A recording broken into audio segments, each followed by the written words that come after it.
Pour la 63e édition des Vendredis du Vin, la présidente de février 2014, Maëlys Ray, nous a demandé de plancher sur l'éloge de la patience. Allez faire un tour sur son blog Very Wine Trip si vous souhaitez en savoir un peu plus sur le sujet. Pour ma part, Maëlys, ce sera sur le temps que ma contribution portera, sur le temps. Parce que selon le dictionnaire, la patience, c'est supporter ce qui est irritant ou terrible, la persévérance d'une longue tâche, mais c'est aussi garder son calme et son sang-froid dans l'attente. Et dans l'attente, il y a la notion de temps. De nos jours, il faut marcher vite, manger vite, dormir vite pour se réveiller vite et travailler vite pour produire vite, donc plus, dans un monde dans lequel le temps ne s'arrête jamais. Et bien au contraire s'accélère, titillant le progrès à sans cesse avoir la bougeotte, celui-ci se retrouvant de manière permanente devant nous. Alors on y court derrière ce progrès qui trace sa vie, derrière ce temps que l'homme, donc nous, fabrique à sa mesure, se faisant croire d'une chose immuable pour se rassurer, mais qui n'arrête pas de filer. D'ailleurs, pourquoi croyez-vous que l'homme a inventé le métronome, si ce n'est pour se précipiter à travers le temps ? Coincé sur un tapis roulant, on ne se contente plus que de jeter ou d'attraper au vol. Alors on jette les enfants à la garderie, les lettres à la poste, bien que de ça on n'en jette plus beaucoup, puisque on a été suffisamment ingénieux d'avoir inventé l'email, une seconde contre 2 à 3 jours quand même. On jette le linge dans les placards, les aliments dans la poêle, la copine en raccrochant le portable, le gamin dans la buanderie pour qu'il retrouve son jogging, en même temps qu'on jette le stress de notre mère qui aimerait nous aider mais pas comme on voudrait, les patients dans leur lit, les clients indécis et les ordures à la poubelle. Et aussi, il nous arrive de jeter nos soupirs à la face des plus lents qu'on finit par trouver gnangnan car tellement dans l'inaptitude à s'insérer dans la course générale. Bref, on se permet de jeter, alors on jette, pendant qu'on attrape au vol en même temps les malheurs de notre voisine, le pain à la boulangerie, la mauvaise santé de la copine, les problèmes budgétaires de notre cher directeur, et puis les factures qui se plaisent à trouver notre compte bancaire, la retenue d'1 heure du collégien, le futur maître de stage du lycéen et le mauvais réveil du bambin.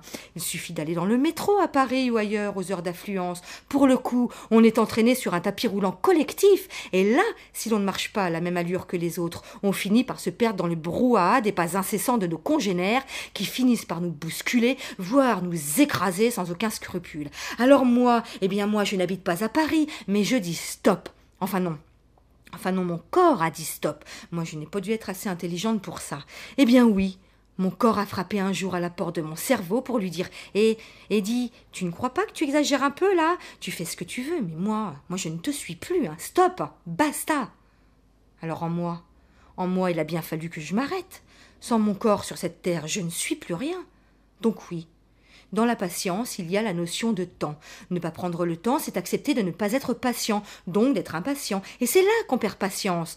On s'accroche, on s'amarre avec un corps qui n'a plus la patience de supporter un esprit fusant de toutes parts, lui-même s'impatientant de ne plus supporter les patients, qui eux perdent aussi patience à supporter leur propre corps qui ne les suit plus, et à supporter votre impatience à ne plus vous supporter. Mais lâchons prise, bon sang.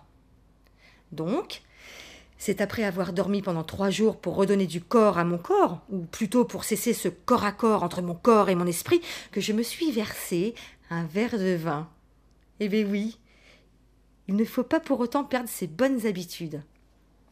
Et c'est avec les carterons du domaine Amirault, sur l'appellation Saint-Nicolas de Bourgueil, que j'ai démarré mon éloge de la patience, Maëlys. Et là, on se retrouve direct dans l'instantané. Il s'offre à nous rouge de gaieté et simple de légèreté. Il sonne bien dans sa musique fruitée. Classique et rassurant, il est là. On le boit. Point. Franc dans le cabernet, il raconte son histoire et sa pointe de sauvignon nous allège de nos mauvaises pensées. Il nous aide à ne pas réfléchir et c'est en ça qu'il est exemplaire. Nous avons en bouche un vin de qualité pour faire valider nos insouciances, parce qu'avec lui, on entame une mécanique des rêves, mais bien sûr sans les engrenages. On l'accepte pour ce qu'il est, sans intention particulière, et puis il se permet de naître dans des convictions, en bio et biodynamie, comme pour les autres cuvées du domaine qui s'étalent sur 30 hectares. Un domaine qui bouge, qui ne cherche qu'à aller plus loin, plus haut, sans snobisme et avec sincérité, et qui mérite qu'on le suive d'un peu plus près. Alors je vous le dis tout net et tout rond, arrêtons-nous comme on est capable de s'arrêter devant un vin et regardons les fleurs pousser au printemps, la Loire, la Vienne, la Seine ou que sais-je encore, nous faire des coucous en passant, nos enfants grandir, regarder leurs cheveux pousser au lieu de courir en urgence chez le coiffeur parce qu'on a cette impression qu'ils ont pris 10 cm dans la nuit. Observons nos amours prendre leurs aises dans un espace qu'on a du mal à s'accorder vraiment, et j'allais dire gaiement. Promenons-nous dans les ruelles de notre ville qui font notre patrimoine, dans les bosquets de nos campagnes. Alors je vous le dis, cessons nos élucubrations et osons la patience de construire des jours meilleurs, de nous en remettre au temps qui fait et au vrai temps qui passe, et à juste titre, pour notre gouverne. Sachons que Jean de La Fontaine n'a pas écrit des fables pour qu'on n'en fasse rien. Alors, rien ne sert de courir, il faut partir à point. Et là, peut-être, dans ce monde si impatient, saurons-nous un jour gagner notre part, celle d'avoir une patience d'ange.